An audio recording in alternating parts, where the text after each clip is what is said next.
तिरुपति में मिलावटी लड्डू प्रकरण ने पूरे देश के धार्मिक स्थलों को सचेत कर दिया है और वो मंदिरों की पवित्रता बनाए रखने के लिए जुट गए हैं।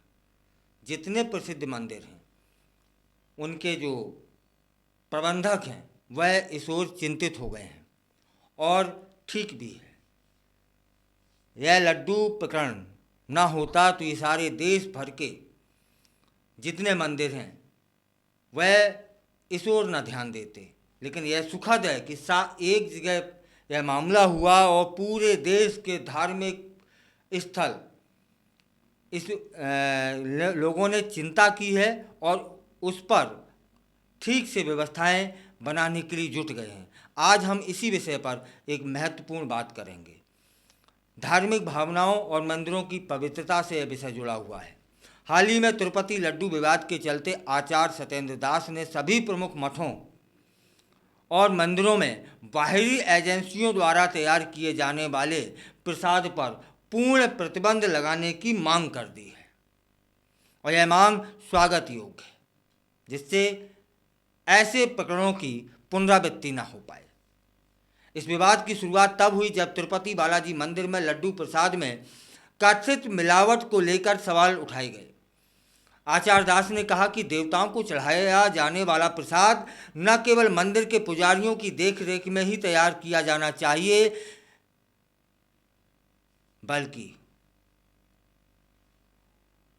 सीसीटीवी जैसे उपकरणों का भी प्रबंध किया जाना चाहिए। यह बयान देश भर में प्रसाद की शुद्धता को लेकर बढ़ती चिंताओं का परिणाम है।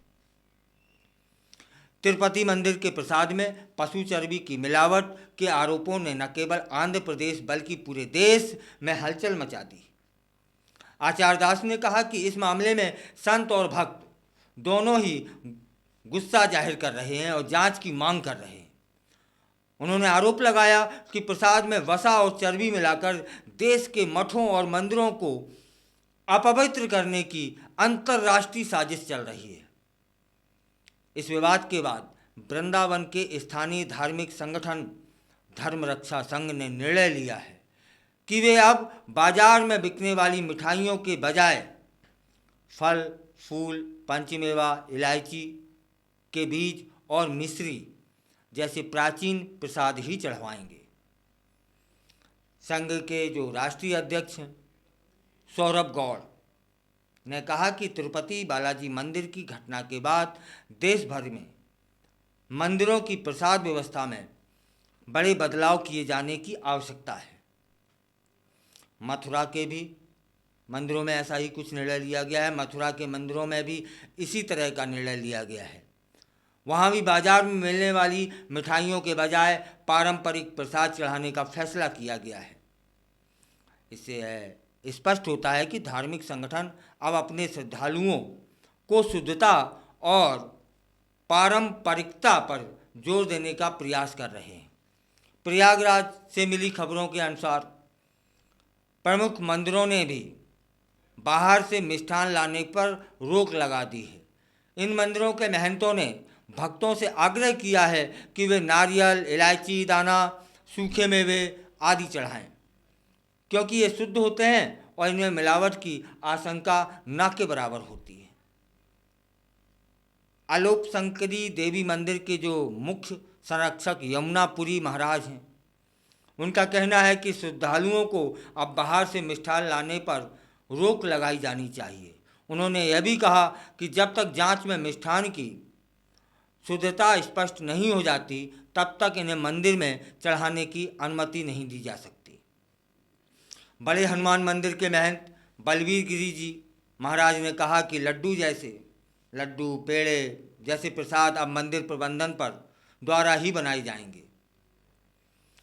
इससे यह स्पष्ट होता है कि धार्मिक स्थलों पर श्रद्धालुओं की भावनाओं को ध्यान में रखते हुए बदलाव किए जा रहे हैं। इस प्रकार यह विवाद न केवल तिरुपति बल्कि अयोध्या, प्रयागराज और मथुरा जैसे प्रमुख धार्मिक स्थलों पर भी प्रभाव डाल रहा है।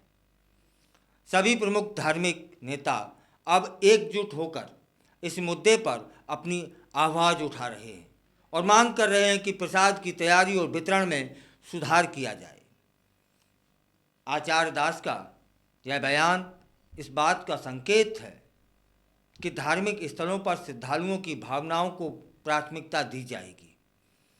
इससे यह भी स्पष्ट हो जाता है कि धार्मिक संगठनों का मानना है कि बाहरी एजेंसियों द्वारा तैयार किए जाने वाले प्रसाद से श्रद्धालुओं का विश्वास डगमगा सकता है। यह स्थिति हम सभी को यह सोचने पर मजबूर करती है कि क्या हमें धार्मिक स्थलों पर अधिक पारंपरिक और शुद्ध विकल्प अपनाने चाहिए। क्या हमें अपनी धार्मिक भावनाओं को सुरक्षित रखने के लिए ऐसे कदम उठाने जरूरी हैं।